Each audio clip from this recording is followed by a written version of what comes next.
everyone. My apologies for the late start. We unfortunately had a massive distributed denial of service attack against our servers, saturated all of our data lines, like basically hundreds of gigabits of data were saturated. We think we've overcome most of that, and so it's now time to proceed. But as this massive attack illustrates, there's a lot of opposition to people just hearing what President Trump has to say. And I'm honored to have this conversation. I want to emphasize it's a conversation, and it's really intended to just get a feel for what Donald Trump is just like in a conversation. It's hard to catch a vibe about someone if you just don't hear them talk in a normal way. And when there's an adversarial interview, like no one's themselves in an adversarial interview. So and this is really aimed at open-minded, independent voters who just try to make up their mind. And so you can understand what is it just like to have a conversation. Honored to Donald, great to speak. We had a great conversation yesterday. As you mentioned yesterday, if we could just record that conversation and post it, it would have been excellent. I hope we can have something like that today. I think we will. I'm pretty sure we will. And congratulations, because I see you broke every record in the book with so many millions of people. And it's an honor. We view that as an honor. And then you do want silencing of certain voices. Usually those are voices that have something to say that are constructive, oftentimes constructive.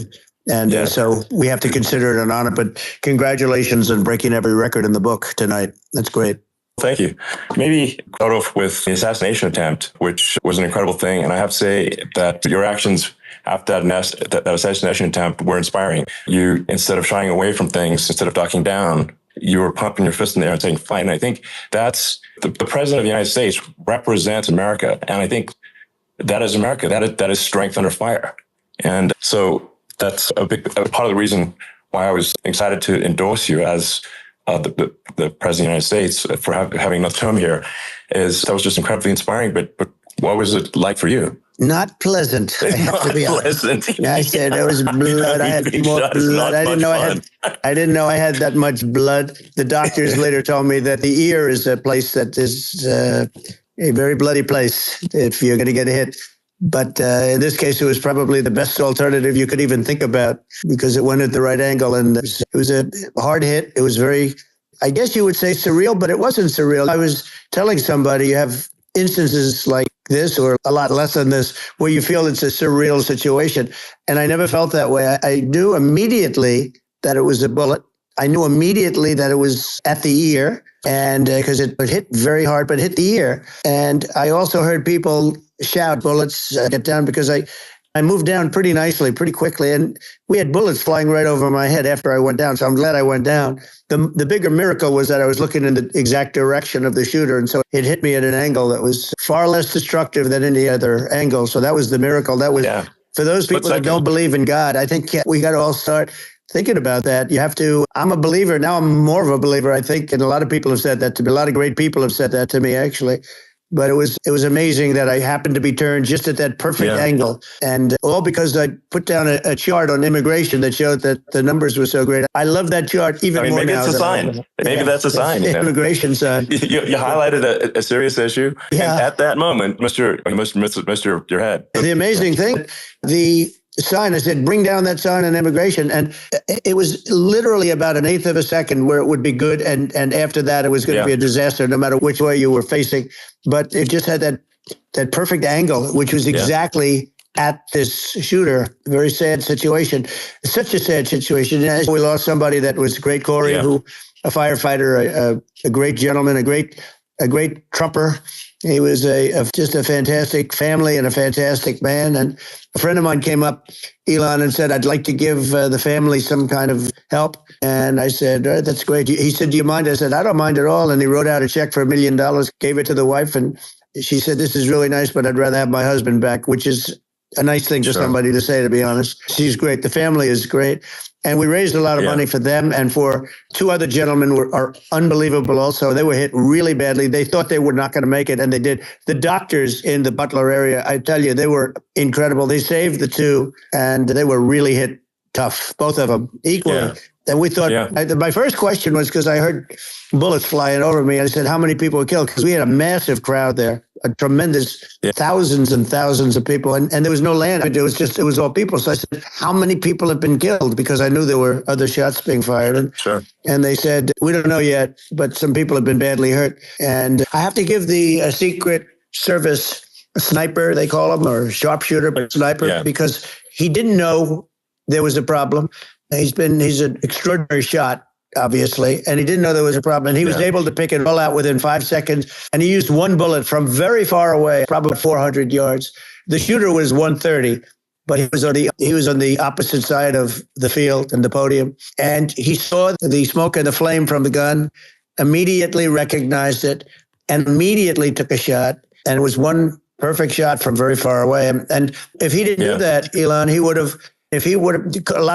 a lot more people could have been badly hurt and killed. So I have to take my hat off to him, because that's also a surreal. He's been with them for 23 years, and he's never had anything like this. And all of a sudden he has to act, and it's a very tough thing to act and to be shooting somebody. But he saw the gun, saw the smoke, saw the flame from the gun very far away. Obviously has very good eyes. He's got very good vision, which I assume you have to have in that particular work.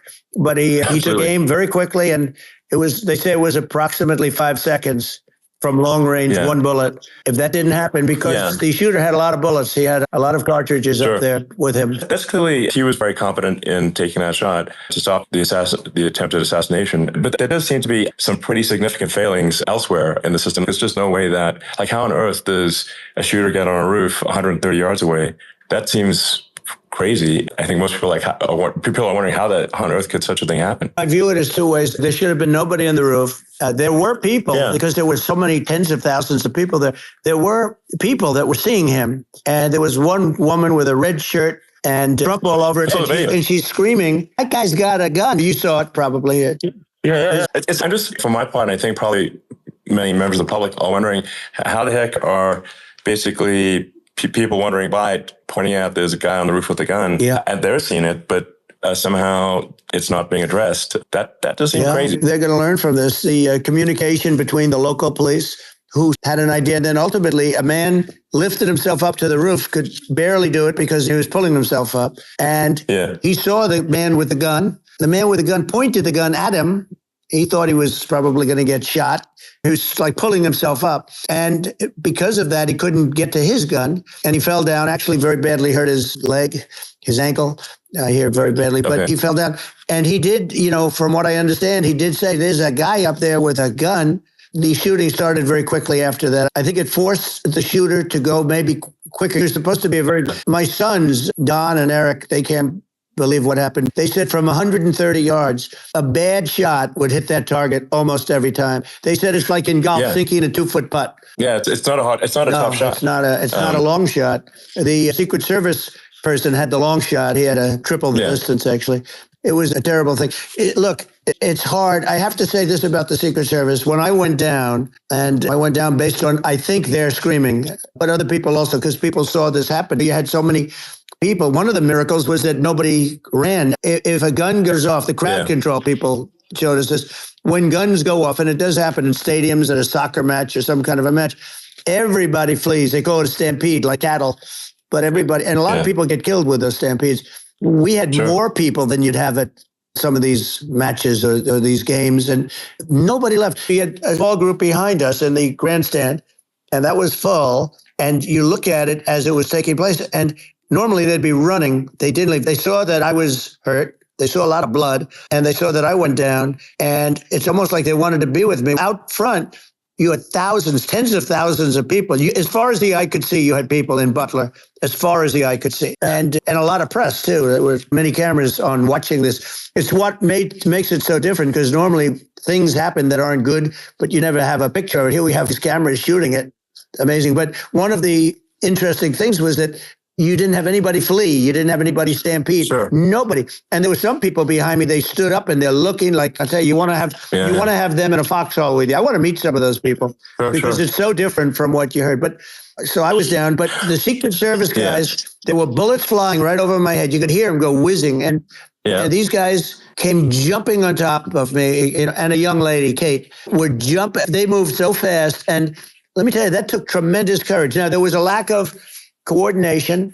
There was obviously everybody understands that that building should have been covered. Looking at the aerial views, that building would be like the number one spot for a sniper. It's like if you were to pick, what is the favorite? If the goal is to assassinate, what's your favorite spot? That building. That building would be number one. That would have been the spot. It's like you can ask for a better location. It's that would have been the spot. What people think is when the local policeman, who by the way, he did what he was supposed to do. He couldn't hold on any longer, and then when he got his head just peeking above, this guy standing there with a gun at his head. And when he fell down, again, hurt his ankle very badly, but he was making the calls. But what happened is the firing is very soon. So what they think is that this guy ran to his site, which he had all planned out with a gun.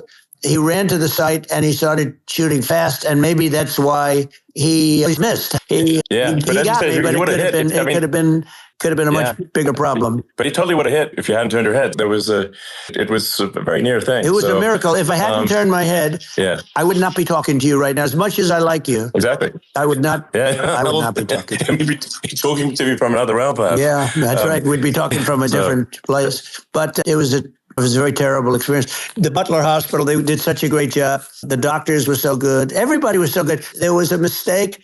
If somebody knew, because people were hearing, there was just a bad feeling that somebody was around that story announcement. And if somebody could have said, because they've oftentimes said like there'd be a lightning storm or something, because I've done, I think, over 300. I think I did a lot more than that, but we did a lot. And oftentimes they'll say, sir, could you wait 10 minutes, please? Sir, could you wait 20 minutes? There's a storm overhead or lightning or something. And that happens often. And this would have been a perfect time for that to have happened, but it didn't get coordinated. That was the problem. It was I think your actions in the fire, what I find admirable there was that you can't fake bravery under such circumstances. The courage is instinctual or it is not. It's not a rehearsed action. And so I just want to say that I think a lot of people admire your courage under fire there. And so thank you very much. I appreciate it. I didn't think of it. I just wanted to get up and I wanted to stand up. I wanted to let them know. I felt I was good when they were on top of me, covering me, actually, very much covering me and very bravely. But I wanted to get up. I said, I want to get up. And they have everything there. They wanted stretcher. I didn't like, and I knew I was hit in the ear, but I knew I wasn't hit anywhere else. They felt I was hit someplace else because it was such a lot of blood. And they were sure that I was hit someplace else. And they were saying, sir, you were hit more than the ear. I said, nope, I was hit in the ear. I want to get up. Let me get up. And so I got up and the crowd didn't know what to think. This was so many people and you could see they were confused. They didn't know what to think. And I wanted to let them know I was okay. It was very important for me to let them know that. And they went wild. You've seen they didn't go wild when I got up because they didn't know, was I alive? You really couldn't tell. When I stood up before the fist in the air, they didn't know if I was alive. Nobody did. And when I put the fist up, they were just relieved and happy and thrilled. And the place went crazy. It was pretty amazing. It was a terrible thing, but it was incredibly moving. And speaking of the sort of slide that got you to turn, that saved your life, really, was the illegal immigration slide. Maybe this is worth talking about that. It was that slide. Illegal immigration saved my life. You're right, but it had to be at that exact angle. That's a great one. The incredible thing, though, when you talk about the odds, you had to be exactly at that angle. But the incredible thing is that the chart, I used it less than 20% of the time. It was just a moment. Yeah. It's always on my left, never my right. And it's always at the end of the speech. So here we have it. It's on the right, not the left. It's at the beginning, not the end. And even the people that put it up, they were unprepared. And they did a great job. They got it up immediately, fortunately. But I looked to the right and the bullet came whizzing by, hitting my ear. So it was amazing. But when you think of the odds of that, and that normally you wouldn't use it, normally I wouldn't have the thing. And then it would have been a very different story. It's very much, I say, an act of God. It's a miracle that it happened. And I'm honored by it. I'm honored by it. What were you about to say about illegal immigration before you were rudely interrupted? I was going to say how good the numbers were. By the way, we're going back to Butler, and we're going to go back in October. We're all set up, and the people are fantastic in Butler. It's a great area. Great. These are incredible people. Like the three that, in the case of Corey killed, and the other two, the families I got to know them a little bit, and the families are great. But we're going back to Butler, and I think I'll probably start by saying, as I was saying, being so horribly interrupted. So really interrupted by an assassination.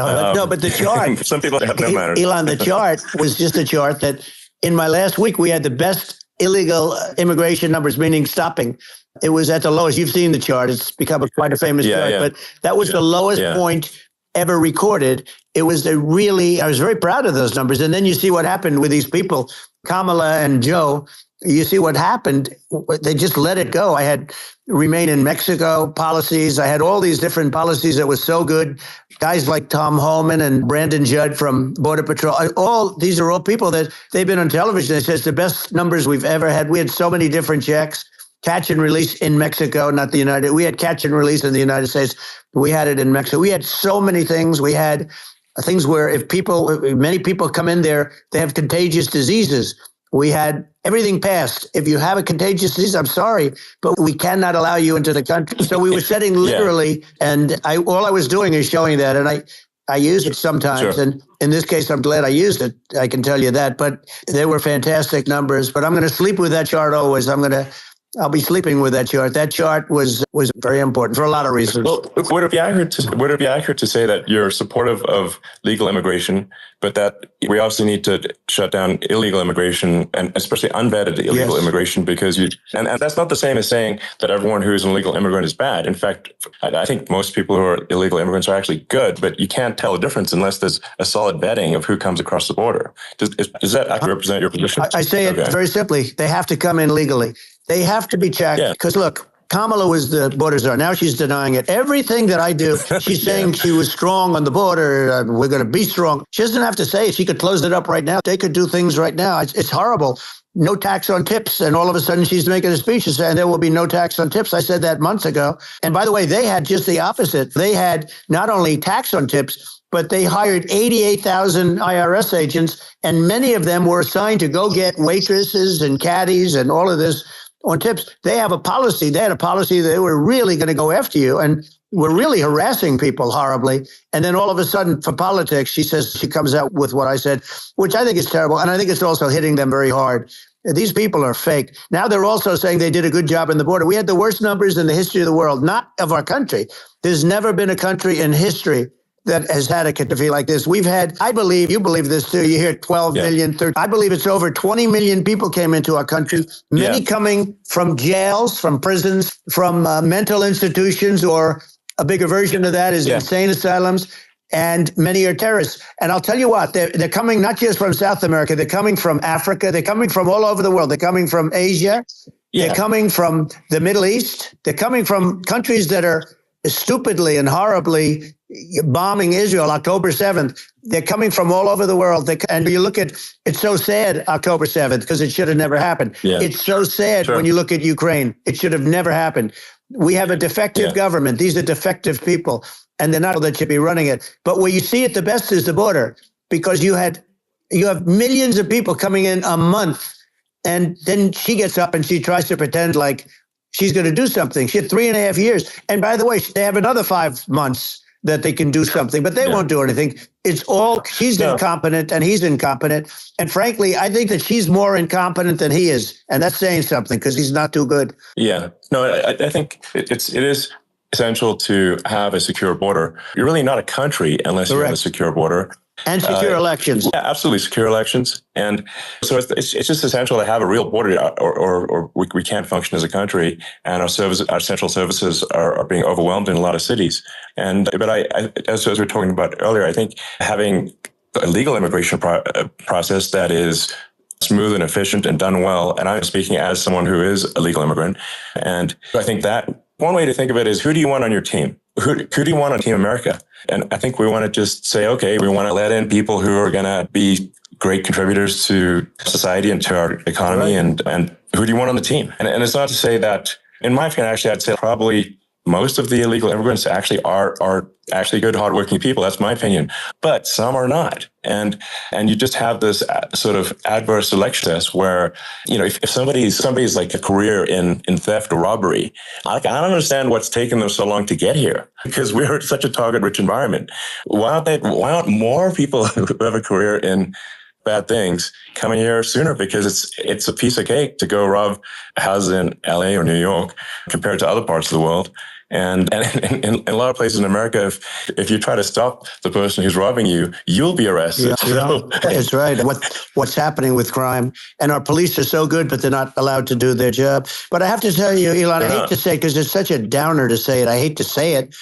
I hate it, but you have a lot of people that just shouldn't be. I think it's a much bigger number than you think. They're allowing, again, right, they're allowing people from their jails. And if you were running one of these countries where they're coming from, you would have had all of them. As an example, Venezuela, their crime is down 72%. They're taking their drug dealers. They're taking, frankly, their prisoners. They're emptying out their prisons. They're taking criminals, their murderers, their rapists, and they're delivering them into. But that's what Castro did on a much smaller scale. But this is a massive scale because this is being done worldwide. But here's what's happening. Crime all over the world is down. And wait till you see the numbers that we have. This is migrant crime. This is crime that's going to be. And I saw it today in New York where somebody was knifed with raped the girlfriend of a man that stood there watching in New York in one of the shelters and started pulling out the knives, and bad things happened today. But this is happening every day. These are rough people. These are people that are in jail for murder and all sorts of things. And they're releasing them into our country. And they're telling them, if you come back, we're going to kill you. We're going to give you the death penalty or kill you. So they don't want to come back. But these are rough people. These are criminals that make our criminals look like nice people. And it's horrible what they're doing. And she's in charge of it because now she's trying to say she had nothing to do with it. And she's such a liar because she was called the border czar the first day and it was on the headlines of every newspaper. She's the border czar. She never even went there. She went to one location which had nothing to do with where the problem is. She went in and out because she was getting a lot of pressure, but had nothing to do with the problem is. But she was the border czar, and people can't allow them to get away with their disinformation campaign. Now she's trying to say that she wasn't really involved, and the whole thing is horrible. She was totally in charge. She could have shut the border down without him. He didn't know what he was doing anyways. He wouldn't have even known what happened. You could shut the border down. He wouldn't even know the difference. The fact is that she was border czar, but if you don't have to call her that. The fact is you could just call her. She was in charge of the border. And the border was the worst ever. It's simply not work. Whether it's a question of intention or competence, we don't have a secure border, and we have people streaming over like it looks like a World War Z zombie apocalypse at times. And sometimes you got to wonder, is it real or not? So because you see things, you're like, is it real? So I went to the border at Eagle Pass, and I saw for myself in Texas, and I was like, okay, it's real. I'm like seeing this in real time. I actually posted the video like just live. I just flew there one day and just to see, hey, is this made up or real? And I'm just seeing people stream across the border. And I have to say, these people that I saw did not look friendly. These people can look at my video and say, hey, these people look friendly. I don't look super friendly. So these are people that Elon would not be the same man. He had to walk across the street and look these people in the eye. These are rough people. These are really rough people coming across. And I know rough people. And these are people that we don't want in our country. And the cat running one of these countries where they're coming from, you would have had all of them. As an example, Venezuela, their crime is down 72%. You would have had all of them. As an example, Venezuela, their crime is down 72%. They're taking their drug dealers. They're taking, frankly, their prisoners. They're emptying out their prisons. They're taking criminals, their murderers, their rapists, and they're delivering them into. But that's what Castro did on a much smaller scale. But this is a massive scale because this is being done worldwide. But here's what's happening. Crime all over the world is down. And wait till you see the numbers that we have. This is migrant crime. This is crime that's going to be. And I saw it today in New York where somebody was knifed with raped the girlfriend of a man that stood there watching in New York in one of the shelters and started pulling out the knives, and bad things happened today. But this is happening every day. These are rough people. These are people that are in jail for murder and all sorts of things. And they're releasing them into our country. And they're telling them, if you come back, we're going to kill you. We're going to give you the death penalty or kill you. So they don't want to come back. But these are rough people. These are criminals that make our criminals look like nice people. And it's horrible what they're doing. And she's in charge of it because now she's trying to say she had nothing to do with it. And she's such a liar because she was called the border czar the first day and it was on the headlines of every newspaper. She's the border czar. She never even went there. She went to one location which had nothing to do with where the problem is. She went in and out, I guess, because she was getting a lot of pressure. Had nothing to do with the problem. But she was the border czar, and people can't allow them to get away with their disinformation campaign. Now she's trying to say that she wasn't really involved, and the whole thing is horrible. She was totally in charge. She could have shut the border down without him. He didn't know what he was doing anyways. He wouldn't have even known what happened. You could shut the border down. He wouldn't even know the difference. The fact is that she was border czar, but if you don't have to call her that.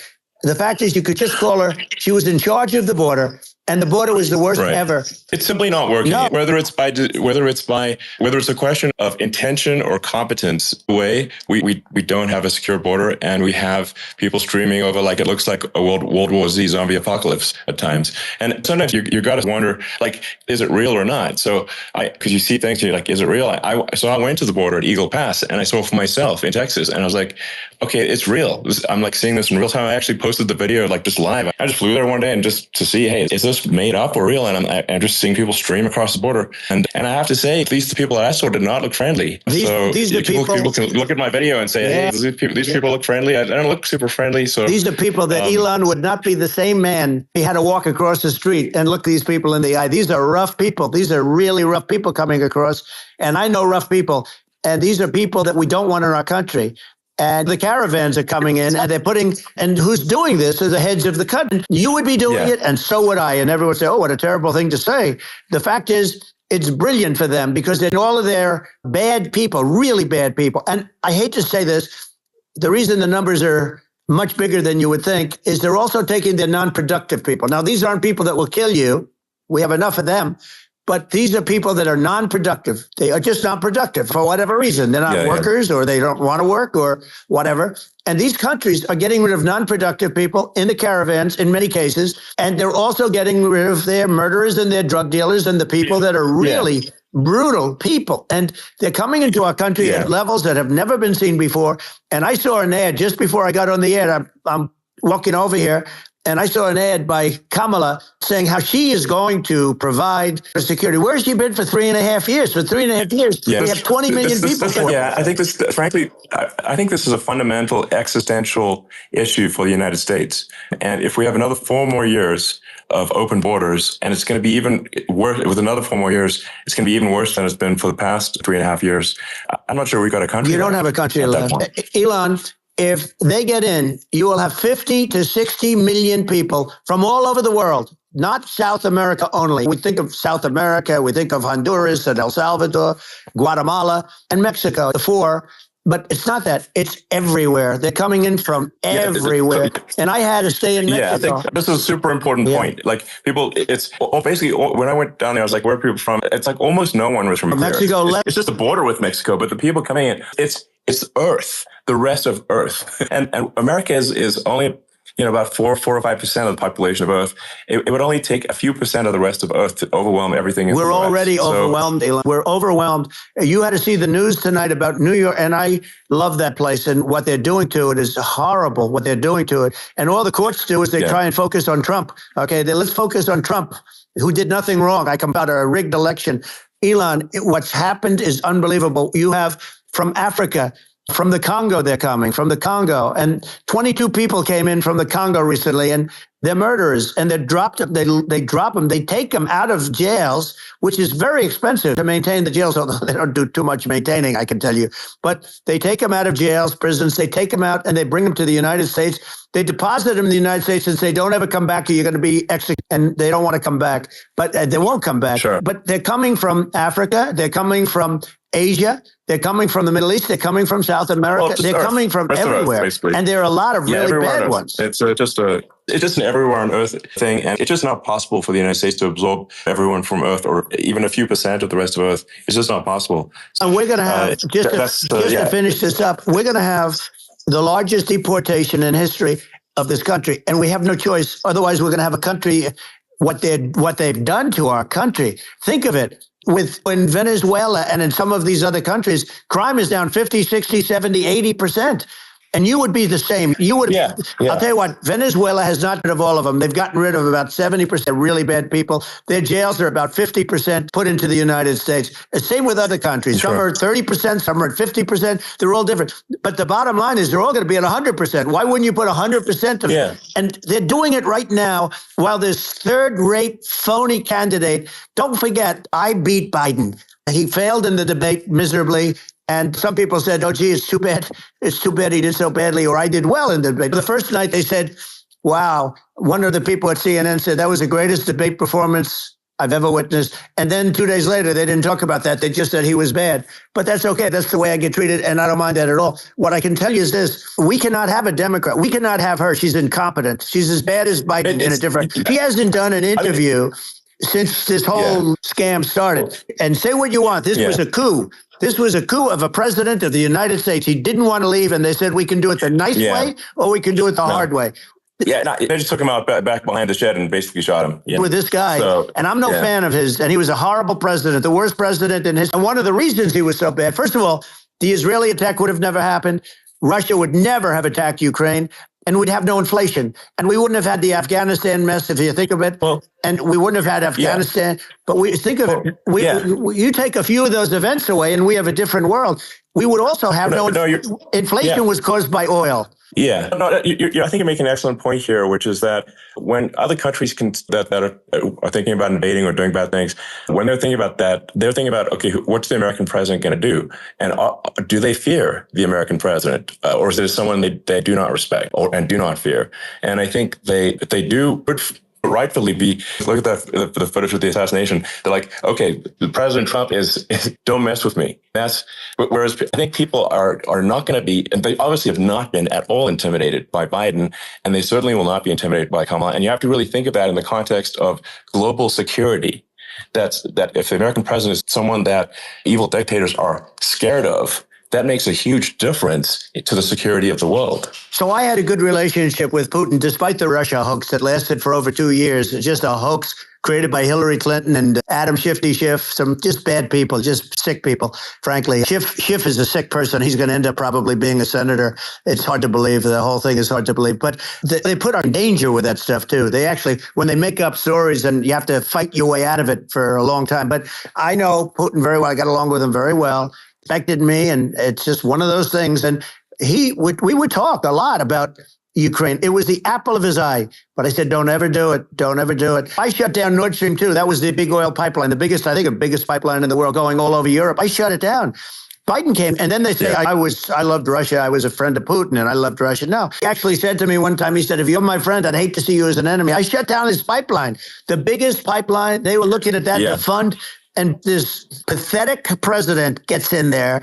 And the first thing he did, one of the early things he did is he shut down Keystone XL pipeline, which is our pipeline that would have employed 48,000 people, pipeline workers, shuts it down. That was a massive job that Obama refused to allow. I allowed it in my first week, because it was jobs and it moved oil. And by the way, in a much more environmentally friendly way. It's underground. It's not a truck that catches on fire or a train that catches on fire.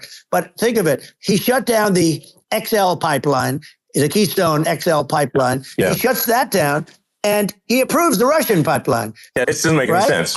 It's inconsistent, certainly. But I think it's just worth emphasizing to listeners immense importance of whether the United States president is intimidating or not intimidating, and how much that matters to global security. There's some real tough characters out there, and if they don't think the American president is tough, they will do what they want to do. I know every one of them. And that puts the whole world in danger. Elon, I know every one of them, and I know them well. I know Putin, I know President Xi, I know Kim Jong-un of North Korea. I know every one of them.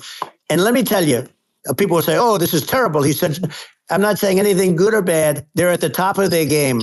They're tough, they're smart, they're vicious, and they're going to protect their country, whether they love their country. They probably do. It's just a different form of love, but they're going to protect their country. But these are tough people at the top of their game. And when they see a Kamala or when they see a Biden, Sleepy Joe, they can't even believe it. They can't believe this happened. All the stuff that you're seeing now, all the horror that look at Israel, they're all waiting for an attack from Iran. Iran would not be attacking, believe me. When I was there, and I say it with respect, because I think we would have been good with Iran. I don't want to do anything bad to Iran, but they knew not to mess around. Iran was broke because I told China, if you buy from Iran oil, it's all about the oil. That's where the money is. But if you buy oil from Iran, you're not going to do any business with the United States. And I meant it. And they said, we'll pass. They didn't. Other countries likewise. If you want to buy, you're not doing business with the United States. And they were at a point where they had no money for Hamas. They had no money for Hezbollah. They had no money for any of these instruments of terror. And it was amazing. In fact, the articles when I was leaving, which is hard to believe, actually, especially when you look at what's happened to our country is so bad right now. It's such a different place. We were respected. Think of it. 4 years ago, we were so respected to a point where When I said don't buy oil, they didn't buy oil, but they had no money, and Israel would have never been attacked. Zero chance. And again, I said to Vladimir Putin, I say, don't do it. You can't do it, Vladimir. You do it, it's going to be a bad day. You cannot do it. And I told him things that what I do, and he said, no way. And I said, way. And it's the last time we ever had the conversation. He would never have done. I got along well with him. I hope to get along well with him again. Getting along well with them is a good thing, not a bad thing. I got along well with Kim Jong-un. When I met with President Obama just before entering, it's a sort of a ritual, and I sat down with him and we talked. It was supposed to be for a very short period of time. It turned out to be a long period of time. I said, what's the biggest problem? He said, North Korea. I had that problem worked out very quickly. It was nasty at the beginning with Rocket Man and all the different things. Yeah. But all of a sudden I got a call. Those were some epic tweets, by the way. Yeah, they were epic everything. He said that he has a red button on his desk. I said, I have a red button on my desk too, but my red button is much bigger and my red works. And then I called him Little Rocket Man, Little Rocket Man. Anyway, here's the bottom line. All of a sudden, I got a call from him, and they said they want to meet. They want to meet me. And we met, as you remember, we met in Singapore. We met also in Vietnam. And I got along with him great. We were in no danger. But President Obama thought we were going to end up in a war, a nuclear war with him. And let me tell you, he's got a lot of nuclear stuff, too. Exactly. He's got plenty of nuclear. He can do plenty of damage. It's because people like Kim Jong-un, they respond to strength, not weakness. Well, he and I had a good relationship. Remember I met him and we walked onto his land. Nobody ever walked onto his land before. I walked there. I wouldn't say, let's bring up Secret Service again. I wouldn't say they were thrilled when I did that. I walked onto his land. And it was an amazing period. But we were not into with him because of me. I always say that we have enemies on the outside and we have enemies on the inside. We have some really bad people in our government and people that are controlling of the people. I'd mention names, but I really don't want to give them the credit. But we have some really bad, and I say they're more dangerous than Russia and China. If you have a smart president, a president that gets it, we are not in danger from those countries because they need us and they need our help. We forced Obama, if you think about it, Obama and Biden and Bush to a certain extent, in all fairness, forced Russia and China together. And if you're a history, first thing you learn is you cannot let Russia and China align. But then they also got, if you take a look, Iran, and they have North Korea. They call it the axis of evil. In the old days, you had the axis of evil. Here we have the axis of evil. These are powerful countries, very heavy nuclear, which is the biggest threat. Yeah. The biggest threat is not global warming, where the ocean's going to rise 1/10 of an inch over the next 400 years. And you'll have more oceanfront property, right?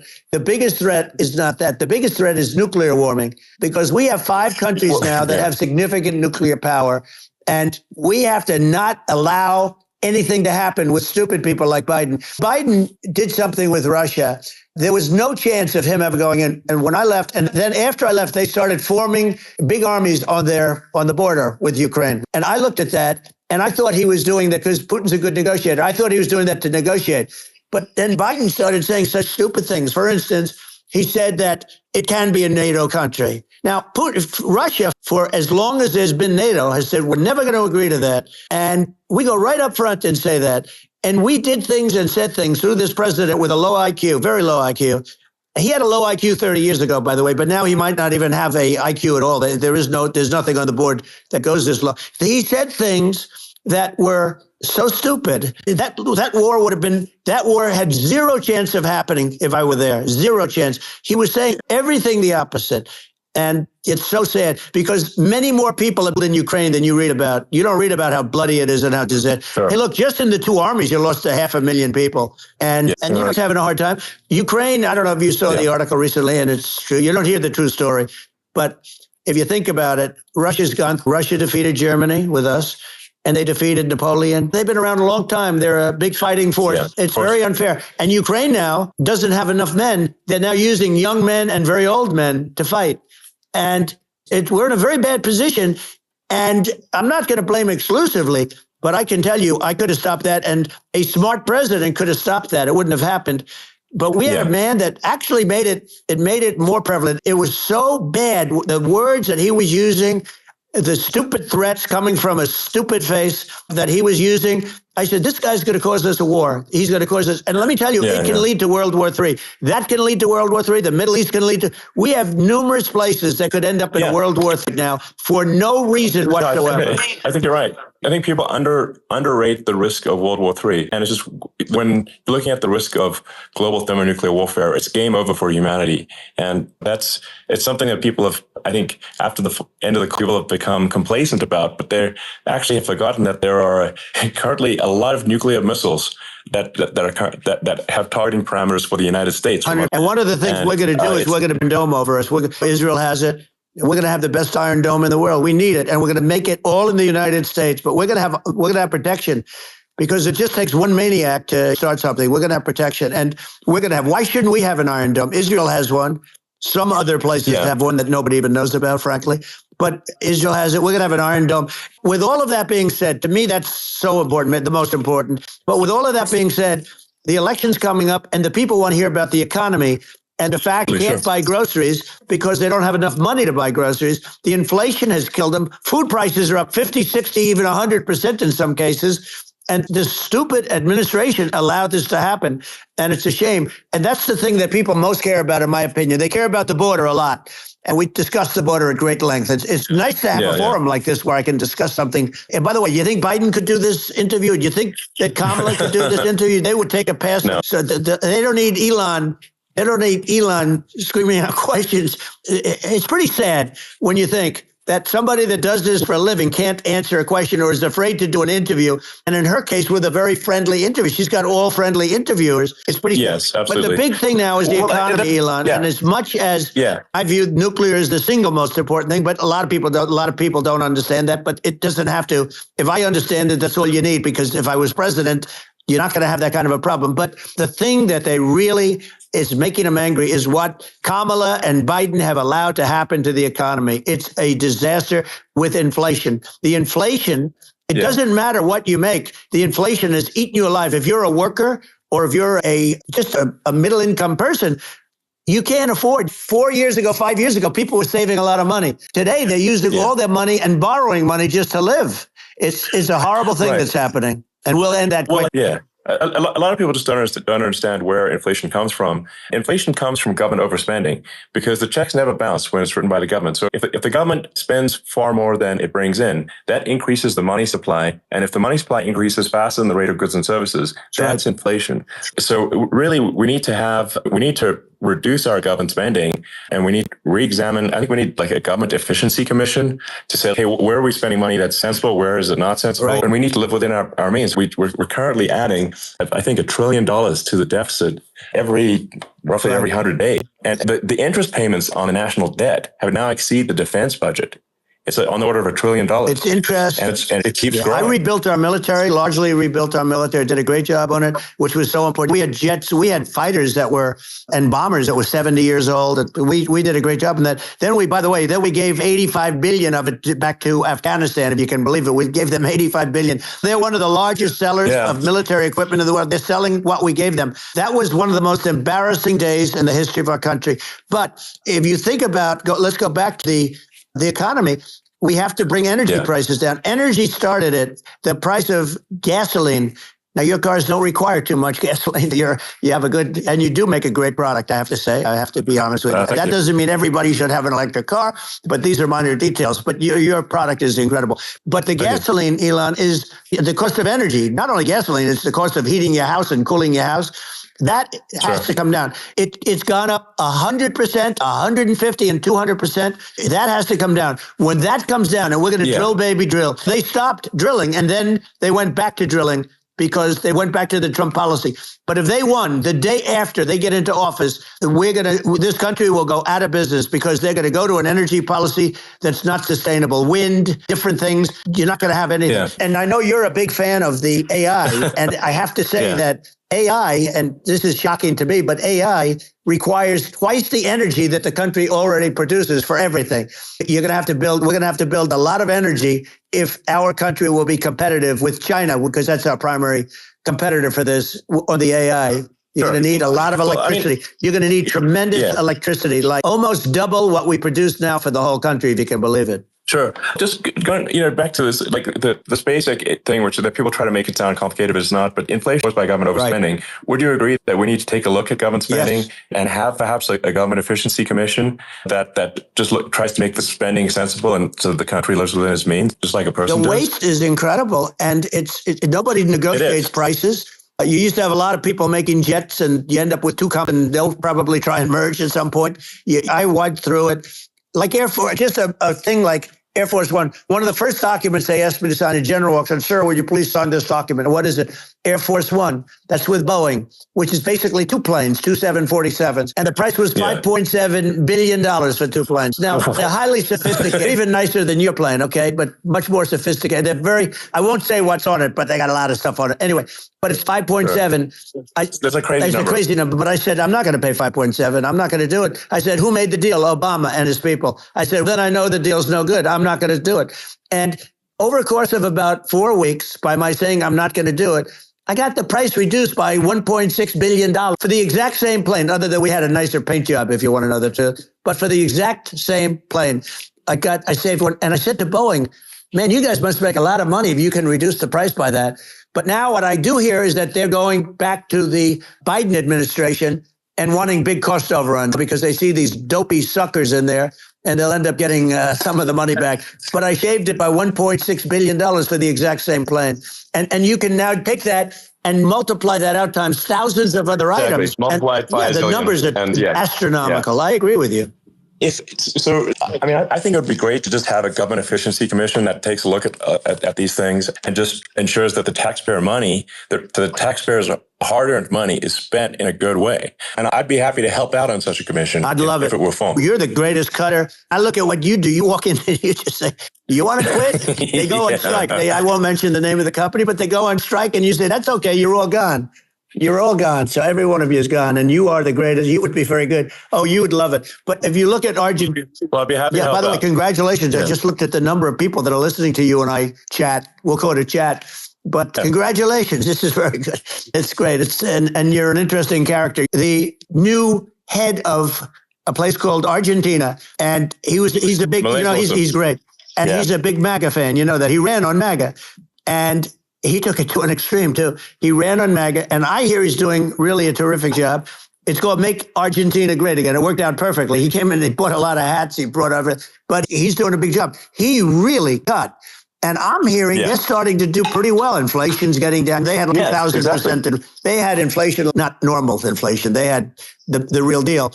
But we're going to have that pretty soon. I think we have the worst inflation we've had in 100 years. They say it's 48 years. I don't believe it. I think we have the worst. They don't include a lot of the items that should be included. Yeah, it's just from government overspending and not spending taxpayer money effectively, and having just so many departments, you can't even name them all. And what Milei is doing is he's cutting government spending, he's simplifying things, he's putting in regulations that make sense. And Argentina overnight is experiencing a giant improvement in prosperity. But it's also a lesson for the United States, which is that Argentina used to be one of the most prosperous countries in the world in the 30s, 40s. And because of bad government policy, it ruined the country. And if you take Venezuela, for example, Venezuela should be incredibly prosperous. They have phenomenal reserves of everything, oil, everything. And it should be prosperous, but if the government's wrong, it impoverishes the people.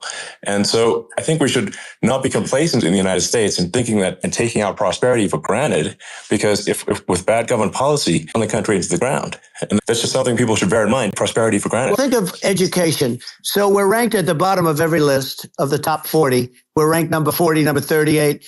Norway, Switzerland, Sweden, different countries are ranked good. Actually, China's pretty close to the top. They're a top 6 or 7. But we're ranked at the bottom, almost at the bottom, 38, 39, 40. In other words, horrible. And yet we spend more per pupil than any other country in the world. So we spend more. And what I'm going to do, one of the first acts, and this is where I need an Elon Musk. I need somebody that has a lot of strength and courage and smarts. I want to close up Department of Education, move education back to the states, where states like Iowa, where state Idaho, not every state will do great, because the states that basically aren't doing good now, you look at Gavin Newsom, the governor of California, he's terrible. He does a terrible job. So he's not going to do great with education. But I would bet that 35 would do great. And 15 of them or 20 of them will be as good as Norway. Norway is considered great. You can name them. It's just, they're so good. Some of these countries are so good.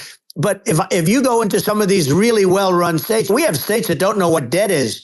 We have states that have low taxes, no debt, everybody working. They're really well-run. And maybe they have certain edges in terms of location, in terms of the land or the sun and the water and the whole thing. There are a lot of advantages to some people. But if you moved education back to the 50, you'll have some that won't do well, but they'll actually be forced to do better because it'll be a pretty bad situation. But if you think about it, you'll have some of these states. I'll bet you'd have 30, 35 states. It'll be much better. And you know what it'll cost? Less than half what it is in Washington. These people don't care about the students in these faraway states. And it'd be unbelievable. Yeah. I think you're making a good point in that the states have to, if each state has to compete against other states, then people will naturally move to states where it's better. California, as we said, it's a badly run state. I could go through, I got so many friends that are in those states, even if they're Democrats. I hate to mention certain states, but Illinois is badly run with Pritzker. He's a real loser. Some of these places just badly run. It's almost going to force them to run better. They won't do it good initially, but you're not going to do worse than you're doing right now. And I would say that the cost, you would cut your cost by 50 or 60%. And you'd have a little monitor. You want to make sure they're teaching English as an example. Give us a little English, right? Sure. No, but some of these governors are doing so badly. They got so many people moving out of their state. They should get U-Haul salesmen because they're driving so much U-Haul. People moving out. Isn't it amazing to you as a businessman that they can even survive? Like Illinois, so many people are leaving, and you wonder, how do they survive? How do they survive? I saw where you left California and you moved to Texas. Texas does a great job. I just wonder, how do these states survive when big businesses, a big oil company just left California and they moved to Texas. How do these big states survive when they lose so many businesses and their taxes are already really high? The taxes are among the highest taxes. You almost wonder, how do they continue on? And in many cases, the governors don't do a good job in their crime-ridden places. You wonder, how do they continue to just go on? It's not a good situation. I think the only thing that's going to force some of these states to change is if they risk bankruptcy and they're not getting bailed out by the federal government. That's the only thing that's going to get them changed. You remember the area in California where they had that, where I guess somebody had sticky fingers and they stole a lot of money. And they went into a foyer and it was very nasty for a period of time. But now it's probably the most popular place in all of California. At some point, something like that may have to happen. But the problem is that you can't penalize people that loan money to the state when you have incompetent people like a Pritzker. Look, the family didn't want him in the family business. And then he ends up being governor of Illinois. Why? Is he going to be a great governor? And you have people, I could name every one of them. I got to know every one of these. And some are just horrible. I think that the larger point here, too, as you're saying, a lot of people are concerned about the economy. A lot of people are concerned about inflation. And inflation is effectively a tax on people that save money, and for people that are working day to day, it's just a form of taxation. And if we can solve the government spending problem, we'll solve the inflation problem, which means people will have a better standard of living. And that's a really big deal. Well, the people that got hurt worst are the people that did it the way they were taught to do it all through their younger life and their young life and their whole life. The people that saved money, and then they got no interest on their money and inflation destroyed them. And frankly, they were almost better off if they didn't do anything like that. Those people have been absolutely decimated. And we're going to bring those people back and help those people. We've got to get the prices down. When I look at bacon costing 4 or 5 times more than it did a few years ago. When you look at some of the food products in grocery stores, people go, they can't believe it. They used to be able to buy a whole cart, and today, a lot of people just don't have the money. They go in and they can't buy anything. They look at sticker shock. They call it sticker shock. I think it really just comes, like I said, I think it just comes down to really, I guess, two things, which is that if you solve government overspending, you solve inflation, which improves living standards of the average person. And then if you deregulate, have sensible regulations, because a lot of the regulations are nonsensical and cause the cost to be extreme for no reason. But unless you've got effective deregulation, like Reagan did a great job on deregulation in the 80s, but it's been 40 years since we hadn't really, during your administration, we made some progress, but I think there's an opportunity to make, radical progress with sensible regulation. And if those two things, those are the big deal. We set a record. We did more deregulation and more restrictions on all of the different businesses than any other president. Remember, I had the rule for everyone we put in, you have to get rid of 10 or 12. And we did radical cuts on all of that. And a lot of that's being put back by this administration. And we did radical cuts on things that weren't necessary. But we were all set. We had the best economy ever, maybe in the world. And then what happened is COVID came in and we had to focus on that. And nobody knew what it was. And I always say I got good marks on economy, good marks on military. We knocked out ISIS. We did different things. We rebuilt. I never got the credit that we really deserved on what we did with COVID. We never got the credit. But had that not happened, a gift from China, from Wuhan, came in from Wuhan, the Wuhan labs, and I always said it, and it turned out to be right. But had that not happened, we were set to start reducing debt. We're going to reduce taxes further. I gave the largest tax cuts, and we were going to reduce taxes still further for middle income people, not only businesses. But we did it for businesses because they're the ones that's why we had the great job numbers. But we were set to really start reducing debt. And we were sitting on the biggest pile of liquid gold anywhere in the world, bigger than Saudi Arabia, bigger than Russia. And we were going to drill it. We were going to make so much money. We were going to supply Europe with oil. I had stopped the Russian pipeline, and we were going to supply them with oil and gas. We were going to make a fortune. And then the COVID came in, and we really had to divert. Then what happened is when they came in, we kept a lot of businesses alive. If I didn't do what we did, we would have had a 1929 type depression. But the problem is when Biden came in, he got trillions of dollars and just started spending it stupidly. You didn't need it anymore. We got over that bad period where everybody was dying and it was just not a good period. Interestingly, during his administration, many more people died during his administration of COVID than during my administration. And we really got the brunt of it. But people don't realize more people died during his administration than ours. But it diverted us from doing what I wanted to do. But we had the greatest for almost 3 years. And you know that probably better than anybody. So many of your friends said to me, the best years we've ever had in business were during the Trump years. And also said that African-American, Hispanic-American were so incredible. They were having the best Asian American women, men, young people without a diploma, young people that graduated from the best colleges, from MIT, from the Wharton School, from all of the great colleges, Harvard. They were doing better, and people without a diploma were doing better. And everybody was happy. And then COVID had it. The problem is they spent trillions and trillions of dollars. They wasted. They shouldn't have taken any money, and we wouldn't be having inflation right now, which is killing our country. Yeah, absolutely. And I should probably say something about my views on climate change and oil and gas, because I think it probably different from what most people would assume, because my views are actually pretty, I think, moderate in this regard, which is that I don't think we should vilify the oil and gas industry and the people that have worked very hard in those industries to provide the necessary energy to support the economy. And if we were to stop using oil and gas right now, we would all be starving and the economy would collapse. So I don't think it's right to vilify the oil and gas industry. The world has a certain demand for oil and gas, and it's probably better if the United States provides that than some other countries. Sure. And it would help with prosperity in the U.S. And at the same time, obviously, my view is we do over time want to move to a sustainable energy economy, because eventually you run out of oil and gas. It's not infinite, and there is some risk. I think the risk is not as high as a lot of people say it is with respect to global warming. But I think if you just keep increasing the parts per million in the atmosphere enough, eventually it actually simply gets uncomfortable to breathe. People don't realize this. If you go past 1,000 parts per million of CO2, you start getting headaches and nausea. And so we're now in the sort of 400 range. We're adding, I think, about roughly 2 parts per million per year. It still gives us. So what it means is we still have quite a bit of time, but so we don't need to rush, and we don't need to stop farmers from farming or prevent people from having steaks or basic stuff like that. Leave the farmers alone. I agree. How crazy is that, where you have farmers that are not allowed to farm anymore and have to get rid of their cattle, and the whole world is a little crazy, but it's largely taken its lead from us. I just say, though, I've heard in terms of the fossil fuel, because even to create your electric car and create the electricity needed for the electric car, fossil fuel is what really creates that at the generating plants. And so you can't get away from it at this moment. Someday you might be able to.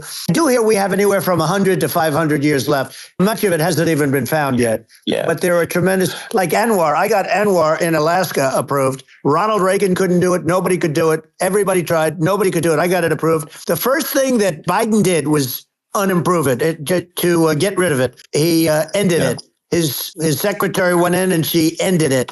And what a that's Anwar. That's bigger, or they think it could be bigger than Saudi Arabia in Alaska.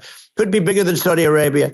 But they went in and they terminated it. And I'll get it going very quickly, because not only is it big for Alaska, I mean, you talk about economic development, that for the United States, I mean, that is, they say bigger than Saudi Arabia or the same size, and pure, really good stuff. And they ended. So I think we have perhaps hundreds of years left. Nobody really knows. But during that time, something will come around that will be very good. Yeah. My estimate would be a little more aggressive than that, but it's not the sort of like we're all going to die in 5 years. That's obviously BS. But my view is, if you just look at the parts per million that increments every year, you get 2 or 3 parts per million every year of CO2. I think some of that, it's problematic if it accelerates, if you start going from 2 or 3 to say 5. And then there may be some situations where you get a step change increase in the CO2. And I think we don't want to get too close to 1,000 ppm, because that's actually makes it uncomfortable to breathe. Like just existing in 1,000 ppm CO2 is uncomfortable. That's considered like an industrial hazard. Right. That's actually, you start getting headaches and stuff. So it's even without global warming, it's not comfortable to live. So you don't want to get too close to that. But I think we want to just move over. And if, I don't know, 50 to 100 years from now, we're I don't know, mostly sustainable, I think that'll probably be okay. So it's not like the house is on fire immediately, but I think it is something we need to move towards. On balance, it's probably better to move there faster than slower, but like I said, without vilifying the oil and gas industry and without causing hardship in the short term. I think this can be done without, people can still have a stake and they can still drive gasoline cars. Sure. It's okay. It's not, I don't think we should vilify people for it, but I think we should just generally lean in the direction of sustainability. And I actually think solar is going to be a majority of Earth's energy generation in the future. And it's certainly trending that way. And so you get the solar power, combine that with batteries, because obviously the sun doesn't shine at night. And then you use that to charge the electric cars, and you have a long-term sustainable solution. And that's what Tesla is trying to move things towards. And I think we've made a lot of progress in that regard. But when you look at our cars, we don't believe that environmentalism, that caring about the environment should mean that you have to suffer. So we make sure that our cars are beautiful, that they drive well, that they're fast, they're sexy, they're cool. In fact, literally, the sexy joke, Model S, Model 3, Model X, and Y spells out sexy. It's probably the most expensive joke out there. But I don't know, I like cheesy humor. But I'm a big fan of, let's have an inspiring future, and let's work towards a better future, and we do so without demonizing. Okay. It's very interesting. You use the word global warming, and today they use the word climate change, because you have some places that go up, and so they were getting themselves a little with the word global warming, because not every place is warming. Some places are going the opposite direction. But I'm waiting for you to come up with solar panels on the roofs of your cars and on the trunks of the cars. And it just seems like something that at some point you will come up with. I'm sure you'll be the first. But it would seem that a solar panel on the roof, on flat surfaces, on certain surfaces might be good, at least in certain areas of the country where you have the world, where you have the sun. But I would think, and I have no idea because that's not my world, but I would think that this would be something that would be interesting. The one thing that I don't understand is that people talk about global warming or they talk about climate change, but they never talk about nuclear warming. And to me, that's an immediate problem. Because you have, as I said, 5 countries where you have major nuclear, and probably some others are getting there, and that's very dangerous. That's where you need a strong American president, because you don't want to have this proliferation. But you have 5 countries, and China is much less than us right now, but they're going to catch us sooner than people think. They're way lower. Russia and us are number 1, and we're tied. And China is far behind, but they're developing at a level that you're not surprised to hear, very fast. They'll end up catching up, maybe even surpassing. But to me, the biggest problem is not climate change. It's not, and everything's, a problem, but it's degrees. To me, the big problem is the nuclear power. The power of nuclear is so great. And when I talk about I'll prevent World War III, I will. But the truth is that you have to, because this is no longer army tanks going back and forth and shooting at each other. This is a level of destruction and power that nobody's ever seen before. Yeah, and actually, there's the bad side of nuclear war, very bad side. But there's also, I think, nuclear electricity generation is underrated. You're right. And it's actually, people have this fear of nuclear electricity generation, but it's actually one of the safest forms of electricity generation. It's just a huge misunderstanding.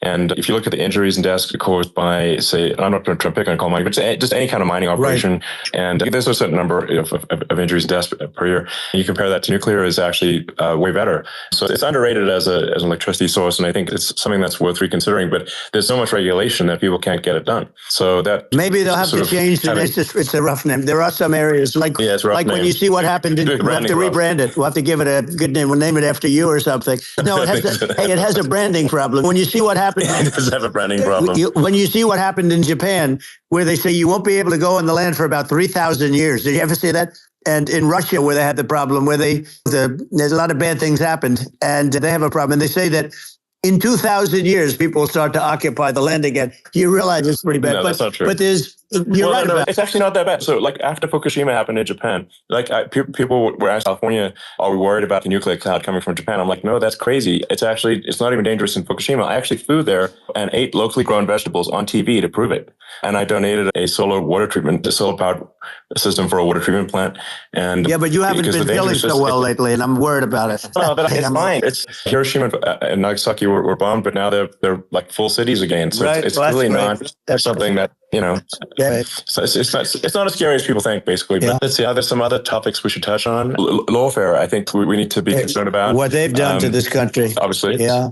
We just won the big case in Florida. This was a Biden administration did something that's never been done in this country, and that's go after their political opponent, me, with this nonsense and just nonsense. And the big case in Florida we won, but they always pick a judge and a jury, and they use the local DAs, they use the local attorney generals, like Fani, spelled Fani, Fani, and it's all a big hoax, and it's all run from there. Like in Manhattan, one of the top people from the Justice Department went in and ran Manhattan, ran the state.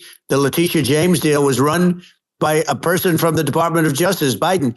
They've never done this before, and they set up a very bad precedent. It's called lawfare. It's a terrible thing and never happened in our country. It does happen in banana republics and third world countries, but it's never happened. And the incredible thing is it actually drove my numbers up because people see, fortunately, I have a platform like you, or in all fairness, like a conversation like this, where I can talk about it and people understand. You fight for election integrity and you end up getting indicted because you're fighting for election integrity.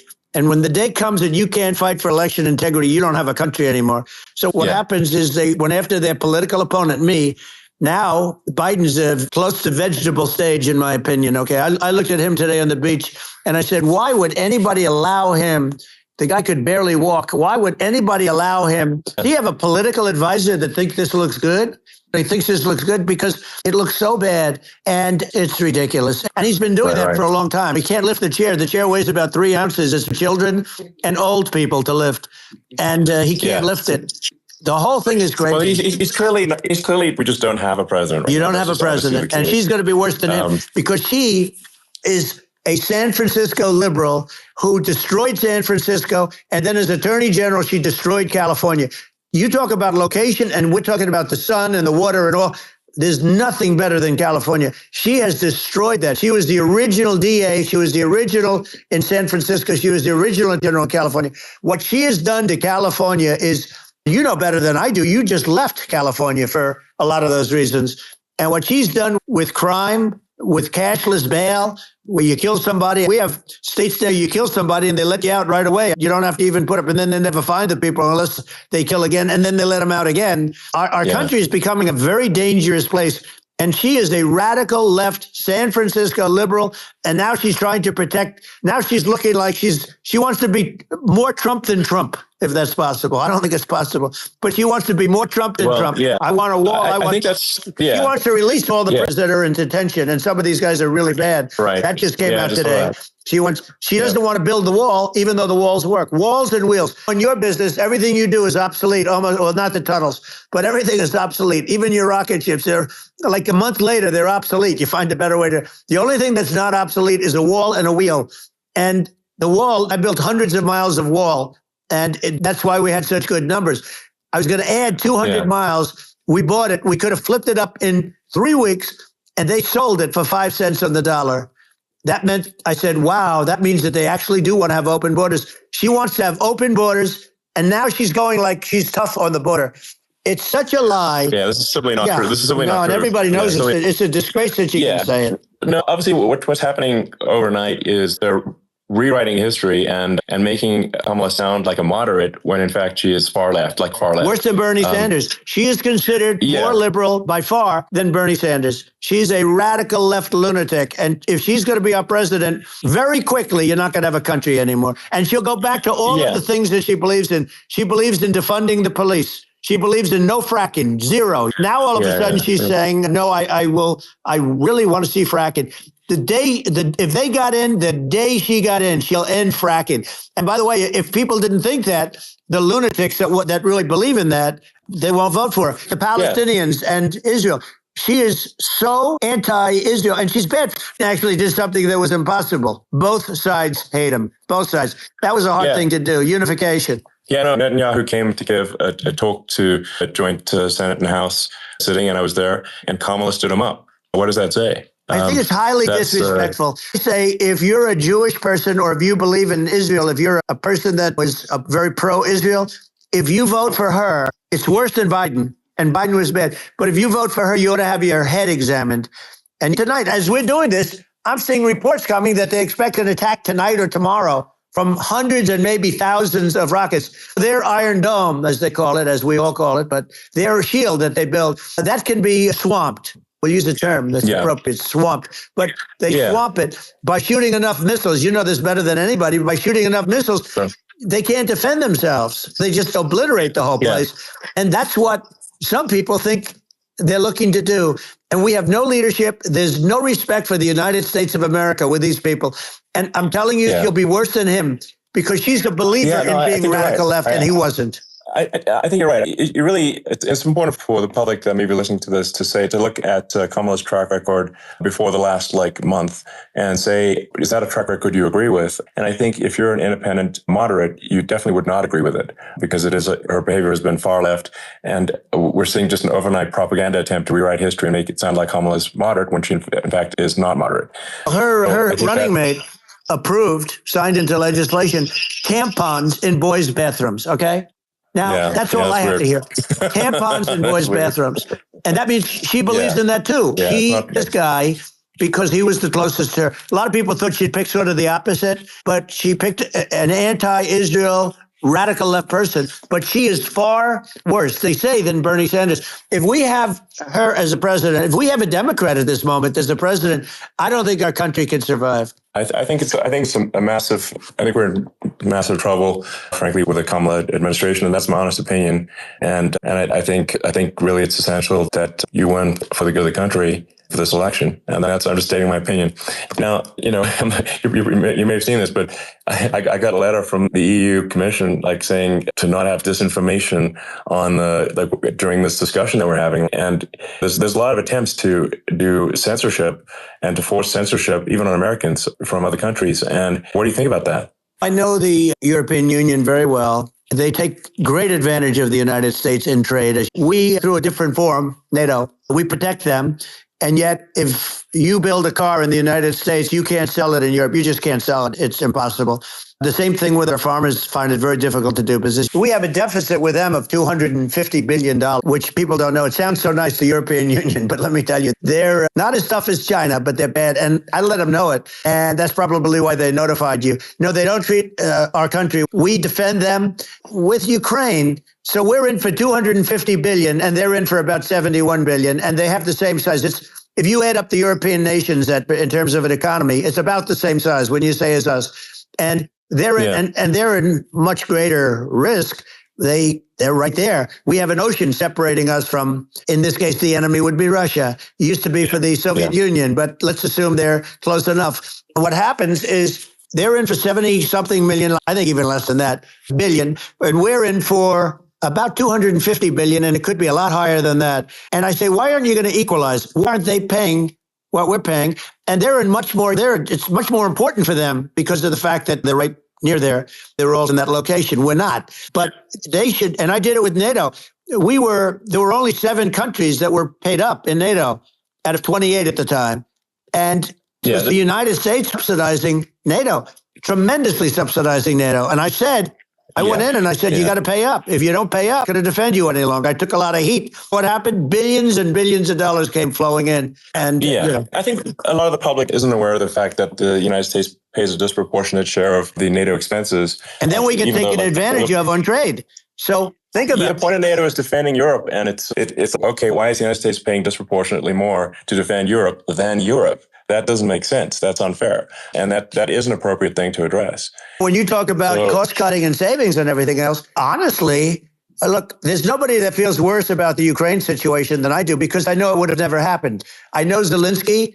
He was very honorable to me, because when they went with the Russia hoax and they said I had a phone call with him, he said it was a perfect phone call. It was a great phone call. He could have grandstanded and said, oh, he was very threatening. He said, no, it was a very nice phone call. I called him up to congratulate him on his win. And you end up getting impeached because these people are lunatics. I was talking about the difference from the people within and the enemies on the outside. In many cases, the people from within are more dangerous for our country than the Russians and the Chinas. If you have a smart president, you're not going to have a problem with them. You're going to do things. Yeah. Now, they've taken advantage of us incredibly, but you're going to do things with the right person. Yeah, I think it's obvious that you're a believer and an advocate of free speech, because during your first term as president, you were attacked relentlessly every day, often very unfairly with false attacks. And you didn't try to shut down the media. You didn't try to inhibit their freedom of speech. And I think that says a lot. The good thing is that you and I have, and some people, very few, we can get the word out. Although sometimes it's hard because they don't want to print it. Like we're having a great conversation right now. Kamala wouldn't have this conversation. She can't because she's not smart. She's not a smart person, by the way. She can't have this conversation. Biden, we don't even have to talk about it. He couldn't have this conversation. He would have given up on the first half of a question. He would have walked out. He would have said, where am I? Where am I going? So anyway, but no, he wouldn't have this. That's true. Not a lot of people would have this conversation. We cover a lot of territory, but the beauty is that we can have a conversation, and I'm able to get it out without, because I get treated unfairly. This is a really big point. You can act conversation with you, and you can't have a conversation with Biden or Kamala. It's like it's not possible. So it's like talking to an NPC. No. So it's just impossible. Well, but think of it. We need a man or a person who's unbelievably sharp in order to stop all the nuclear danger and all the dangers that I'm talking about. And I got along with all this. I got along with Kim Jong-un. We had dinner. We had everything. And he really liked me, and I got along with him. By the way, he's the absolute boss over there. A lot of people said, oh, do you think you really? Let me tell you, I saw things that you don't want to know about. He is the boss. But we had a good relationship. And he doesn't he considers him a stupid man, he said. He's a stupid man. At least he speaks his mind. In this country, you're not allowed to say it, but I guess you are. You should be allowed to say it if it's true. But we need smart people, and we need people that have an ability to lead. And she doesn't have that ability. Can you imagine a chairman? She, very well. Can you imagine her and him negotiating or standing together? It is, the whole concept is ridiculous. She is terrible. She's terrible. But she's getting a free ride. I saw a picture of her on Time Magazine today. She looks like the most beautiful actress ever to live. It was a drawing. And actually, she looked very much like a great first lady, Melania. She didn't look like Camilla. That's right. But of course, she's a beautiful woman. So we'll leave it at that. Yeah. Maybe I think it's part of what people in America want to feel excited and inspired about the future. They want to feel like the future is going to be better than the past. And that America is going to do things that are greater than we've done in the past, reach heights that make you proud to be an American and excited about the future. They want the American dream back. They want the American dream back, more important than anything else. It's like, you don't have that today because the people, they've been just sucked. They see incompetent people running the Biden thing is very interesting. People just found him to be incompetent. And when I debated him, I was like, is this for real? It was. Yeah, it was just absurd. But I think there are like some grand projects that we could do. I think we could build a base on the moon. We could send American astronauts to Mars. We could build high-speed connections that are more advanced than anything else in the world between our cities, so people have fast transport. It's possible to solve traffic with tunnels. We already made great progress in Vegas doing that, and just do things that are exciting and inspiring and make the future feel like it's better than the past. Well, I saw what you did in Vegas, and I'll tell you, it was amazing. I got to see. I took a big glimpse at it, and it's incredible. It's incredible. And you could do that all over. It's deep. Yeah. You don't even need much structure, assuming you're in the right area. No, it's straightforward. It's amazing. And I think we could do some things that like China's got incredible high-speed rail between its cities, but I think it's actually possible with tunnels, if with deregulation, with an ability to actually, where it's like illegal to actually do the tunnels, then you could have high-speed tunnels that are actually better than anything else in the world for high-speed transport between cities. And that would be something that Americans can say, wow, okay, we've got something that's cooler than anyone else in the world. That's the thing that makes you proud to be an American. And much safer than surface trains, where there is a danger there with people, with crazy people. Yeah. It's much safer, much better. And it's sad because I've seen some of the greatest trains. I find it fascinating. And I've seen the systems and how they work, and the bullet trains, they call them. And they go unbelievably fast, unbelievably comfortable, with no problems. And we don't have anything like that in this country, not even close. And it doesn't make sense that we... Doesn't make sense. Yeah, and I think also there's hopping on the excess regulation, but I think something that I think people can generally understand is that what happens with laws and regulations is that there's more and more of them every year, and unless process to clean them up, eventually everything becomes illegal, right. and that actually it slows down the development of new technologies. If you take the sort of, I think there's room for some reform at the FDA for improving the speed with which we approve drugs that could help save lives and improve people's lives. And I worked very hard on that, but we got that down to the lowest number ever. And we got therapeutics approved in the FDA that people can't even believe the speed. But I took them on. I don't think they like me too much, but I got things approved in the FDA at numbers that they wouldn't believe. And it's a very bureaucratic group. Actually, it's a fine group of people in many cases. I got to know a lot of them, but I was pushing them really hard for Regeneron, for so many different things that were really pretty amazing. But the FDA takes too long. It's 12 years to get a product approved. I got it down to 4, and I got some things done very quickly, but it's really something that is going to have to be worked on because it takes too long. Just takes too long. Yeah, it just takes too long, and you end up in the same with the approval, but it takes years instead of something that I think could potentially take months. That improves people's lives. I think. But I just want to sort of hop on this point that there has to be an active process for reducing rules and regulations, because otherwise they just keep building up every year, and you get like hardening of the arteries, and eventually everything's illegal or takes forever, and then we just ossify as a society. We can't make any progress, and it's a really big deal. Well, Elon, just getting back to the FDA for 1 second, I got something done called Right to Try. This is where you can go in, and if you're terminally ill, you can use a space-age medicine or whatever it may be. We have the best doctors, the best labs in the world. We really do. But people would go to other countries because you couldn't use the product, even if they thought it worked, because it's going through the FDA. I got it approved where you can, you basically, look, nobody wanted, the doctors didn't want it because of the liability. The country didn't want it, our country, because they didn't want to get sued. These are people terminally ill. The insurance companies didn't want it, and the pharmaceutical companies, nobody wanted it.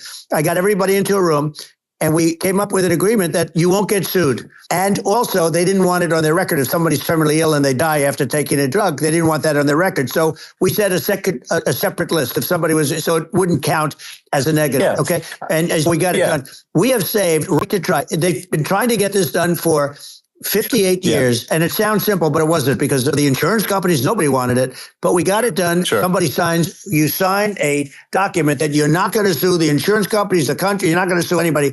And we got it done. And we're saving tens of thousands of lives. Right to Try. Hopefully you never need it. But if you don't have to travel to Asia. People, if they had money, they go to Asia, they go to Europe. If they don't have money, they go home and die. That's what happened. They'd go home and die. Yeah, and actually, to give Europe some, it's like if a drug is approved in Europe, which has a crazy amount of regulations, it should obviously be in the U.S. Yeah. They got more regulations than we do. So why would a drug be approved in Europe and not in the U.S.? That's crazy. We did it. We did something that really, they've been trying to do it for 50 years, and they just couldn't get it done, and I got it done. And it's really something. But you're right. Some people go to Europe. A drug isn't approved here, but it's approved in Europe. And it's a drug that, generally speaking, would work. It's pretty crazy. Absolutely. And I think so long as people are properly informed of the pros and cons, and like these are the risks, these are the risks, and like you make your own decision, that makes sense. I think just in closing up, and by the way, I'm looking at the numbers. You get a lot of people listening. I hope you don't get nervous, because you got a lot of people listening to you right now, like 60 million or something. What is that number? It's crazy. It's amazing how you can see that right away. What is the number? Wow. What is it? I think in terms of people, that's bigger than you said. You said 25, and you're much more than double that number, 25 million. I think you're going to be 60 or 70. And I guess over a period of time, I congratulate you. Do I get paid for this or not? I think actually in terms of the number of people that will hear this conversation over the next few days to weeks, it's going to be hundreds. That's what they say. Yeah, that's good. Look, it's an honor. But I just ask this, are you better off now or well, you're better off when I was president. Nobody's better off now. We put out polls on that, and nobody's better off now. Inflation has killed it, and they also feel very unsafe. You look at what's going on with a lot of different things. You look at the riots we had at the colleges over, it's ridiculous, but all of the riots, they just feel unsafe. And now they really feel unsafe because you have a new form of crime. It's called migrant crime. I call it Biden migrant crime. Maybe I'll call it Kamala migrant crime. But with all these things, I always try to get to the ground truth by just asking people. And my mom lives in New York, and I was like, "Do you know? Have any of your friends been attacked or assaulted?" And she said, "Yeah, 3 of her friends in 3 separate incidents were assaulted just in recent months, just walking around the streets in New York." And I said, "What happened to the people that assaulted them?" "Oh, nothing. They got away." And they always get away. Nothing, and they don't even bother reporting it because they know that people are not going to get prosecuted. They just let violent criminals out in New York. The only one that gets prosecuted is Donald Trump. They prosecute Trump. Yeah, it's just obviously messed up. That's terrible. If violent criminals are getting off scot-free, and meanwhile, the New York spending massive resources prosecuting you. And it's and I think the sensible public looks at this and says, "What the heck's going on here? This is obviously abuse of the legal system. The legal system is supposed to be protecting the public from violent criminals, and it should be obviously allowing the public to make their own decision about who should be president as opposed to some legal case." Once they start this precedent, because this can go on with the next one, this is a very bad precedent what they're doing in terms of going after their political opponent. And that's all it is. It's going after their political opponent. And then you get a judge who's a strong Democrat, and I'm being nice when I say that, in many cases crooked as hell. But you get a judge and you go into an area where a Republican gets 3 or 4% of the vote, and you have a jury pool with people that hate Republicans or hate supposed to be the other way, though, because it could start the other way in areas where they hate Democrats. And you get into a Pandora's box. It's a very dangerous thing for this country, and a very dangerous thing even for the state. New York City is losing. New York City and state lose a lot of business over what they did to me, because these people say, we don't want that to happen to us. That's no justice system. You have an unfair system of justice, and it's costing New York State a tremendous amount of money. People are leaving and companies are leaving, and they won't come back. All of that stuff is important, but the economy now is the big thing, and we can turn that economy up so fast, and people are going to be you get rid of inflation. I think there's a lot of opportunity. Right, absolutely. And I just want I want to congratulate you. You've done an amazing job. You have definitely got a fertile mind. We can talk. You and I can talk about rockets, tunnels. We can talk about tunnels and rockets and electric cars. So many things. And now you're into the AI, and that's going to be another beauty, I'll say. So it's an amazing thing you've done, Elon. It's an amazing thing, and I congratulate you. Thank you. And I just say here's to an exciting, inspiring future that people can look forward to and be optimistic and excited about what happens next. And that's the kind of future that I think you'll bring as president, and that's why I endorse you. I appreciate that. That endorsement meant a lot to me. Not all endorsements mean that much, to be honest. Your endorsement meant a lot. And we have a phrase, make America great again. It's pretty simple, but it really says that we want to make America great again. And we can do it. We can do it now. But if we were going to suffer another 4 years like we've suffered for the last 4 years, I'm not sure the country can ever come back. That's how it is. It's so bad. We have to do a lot of things. I think that's a very real risk. Yeah, it's a big risk. It's a very real risk. Yep. And I'd just like to note to people listening, like, I've not been very political before. And if you look at my record, I'm not like, some they try to paint me as a far right guy, which is absurd, because I'm like making electric vehicles and solar and batteries, helping with the environment. And I actually, I supported Obama. I stood in line for 6 hours to shake Obama's hand when he was running for president. And so it's not like I'm like some sort of dyed-in-the-wool long-term Republican. I call myself historically a moderate Democrat, but now I feel like we're really at a critical juncture for the country. And I think a lot of people thought the Biden administration would be a moderate administration, but it's not. And obviously, we were just going to an even further left administration with Kamala. That's my honest opinion. Her dad is she was brought up her dad is a Marxist economist. You can Google it. We're not making this up. That's how she was brought up. And we want to have a future that is prosperous. And I think we're just at this critical juncture. And I think this is a case of America is going to at a fork in the road, and it's true. And I think it will take the path to, like, you are the path to prosperity, and I think Kamala is the opposite. Then that's my honest opinion. I'm gonna get attacked like crazy, and I've also experienced quite a bit of lawfare myself. But I'm just trying to tell people my honest opinion. And I've been really active in politics before. And I'm just trying to point out that my track record historically has been moderate, if not slightly left. And so this is to people out there who are in the moderate camp to say, I think you should support Donald Trump for president. And I think it's actually a very important junction in the road, and we're in deep trouble if it goes the other way. I want to thank you. And I actually always did think of you as somewhat left. I must say that. So even more of an honor to have your endorsement. I know how strong you feel about it. But when you think of her, San Francisco, 15 years ago, I had a great friend, Bob Tish. He said it's the greatest city in America. And now it's almost not livable there. And California likewise. And she was involved in the destruction of San Francisco and the destruction of California. And she will be involved in the destruction of our country if people are so unwise as to elect her. I hope that doesn't happen. And I hope the elections are going to be run honestly. We're going to turn this country around. We're going to do things and we can do it fairly quickly. And we have to get rid of the criminals that have been, given to us by other countries. As they laugh at us, they think we're stupid to accept these people. These are radical, stone cold killers in many cases and terrorists. And they're in our country by the hundreds of thousands. And we have to take them out. Yeah, I mean, if I could summarize it, perhaps, I think these are issues that I think most people in America would agree with, which is that we want safe and clean cities. We want secure borders. We want sensible government spending. We want to restore both the perception and reality of respect in the judicial system, to stop the lawfare. And I think that's like, how are those even right-wing positions? I think that's just common sense. And would you agree with that? 100%. I don't understand they call it progressive. They don't like the word liberal anymore, but call it liberal or progressive. I don't understand how somebody could say that it's okay for them to empty prisons into our country. And again, I told you their crime rates all over the world are going way down, which makes sense. In fact, the next time what we'll do is if something happens with this election, which would be a horror show, we'll meet the next time in Venezuela because it'll be a far safer place to meet than our country. Okay, so you and I will go and we'll have a meeting and dinner in Venezuela because that's what's happening. Their crime rate's coming down and our crime rate's going through the roof. And it's so simple. And you haven't seen anything yet because these people have come into our country and they're just getting acclimated. And they don't know about being politically correct law enforcement or lack of law enforcement. And our police, I have to just end with this. We have great police. We have great law enforcement, but they're not allowed to do their job. They have to be able to do their job without being destroyed. Absolutely. And it's obviously demoralizing if you're a police officer risking your life to arrest criminals who could kill you and do kill you sometimes. And then you arrest the violent criminal and then the DA doesn't prosecute and that's let the guy out. And why should a police officer risk their life to arrest a violent felon if nothing's going to happen? Even worse, they prosecute the police officer. They go after it and they prosecute the police officer and they take away his pension. They take away his job. He loses his family. He loses his house.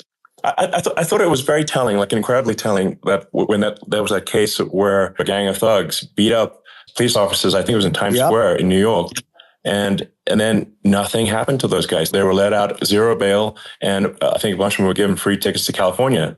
Why does that is a gross indignity against the United States, and this is insane. Have we lost all pride? How can such a thing be allowed to occur? I've never seen anything. We see where they get shot. It's a very dangerous profession, but it's something they're very proud of, and they want to be able to do their job. But I've seen them get shot. I've seen a lot of things, but I've never seen these guys are standing in the middle of a big street, everybody watching them, and they're literally boxing, like punching, stand-up fighting a police officer. There were two of them, and you had about 60 of these guys, and they're punching the hell out of them.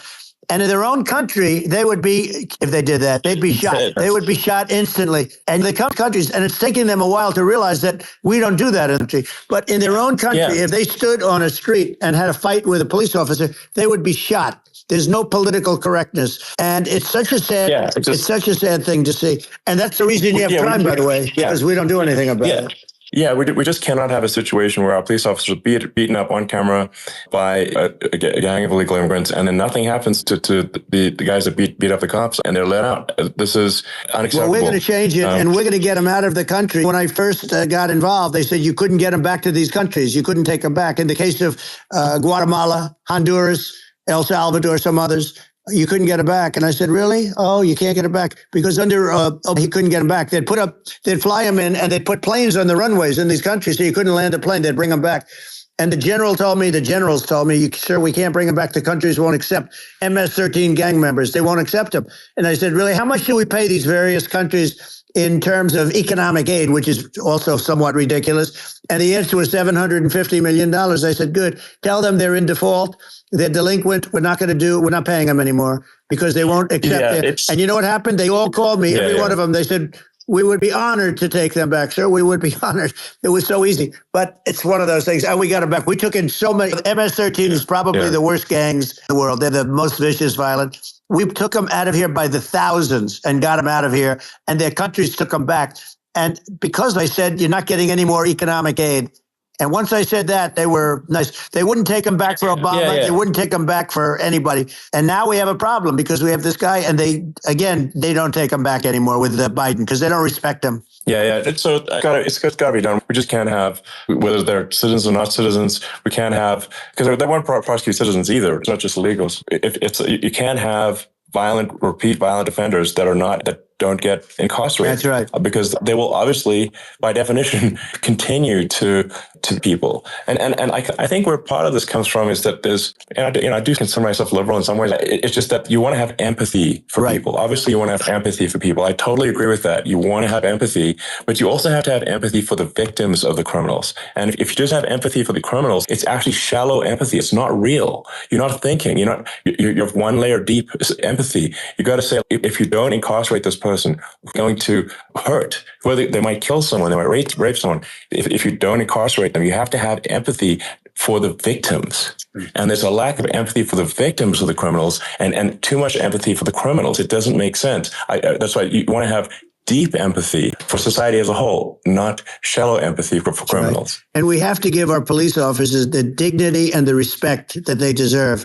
And we have to let them do their job. They can do a great job, but we have to let them do their job. And if we don't do that, it's going to all disappear. There's never been a society like this where you're allowed to do anything you want and nothing happens. And I'm talking about violent crime. And it's going to get violent because these are really violent people. And we're going to get them out of our country and we're going to get them back to because they were sent here by the presidents and by the various people that run those countries. And I know every one of those guys. And they're smart people and they're streetwise people. And they really think that the USA is stupid. They think we're run by stupid people, and they happen to be right. But when I was there, we had no problem. We got them out. We took out thousands of MS-13 gang members. We brought them back. And now, again, it's the same old story. We don't do it. And they actually gave them a big increase. They raised it up to billions of dollars and nothing for it. I hope everybody's going to vote for Trump, and we're going to get this country straight. Yeah. And I didn't need this. I didn't need this. I had a very nice life. I didn't need to go through court systems and go through all the other stuff and run at the same time. I have to run. I have to go through fake trials with, in some cases, corrupt judges, totally corrupt judges. I didn't need it. I had a nice life. I have great locations. I have beautiful oceans that I have places. But I felt it was important. And if I had to do it over again, you probably think I'm crazy for doing it, actually. But if I had to do it over again, I would have done it over again because this is so much more important than me or my life. We're going to save this country. This country is going down.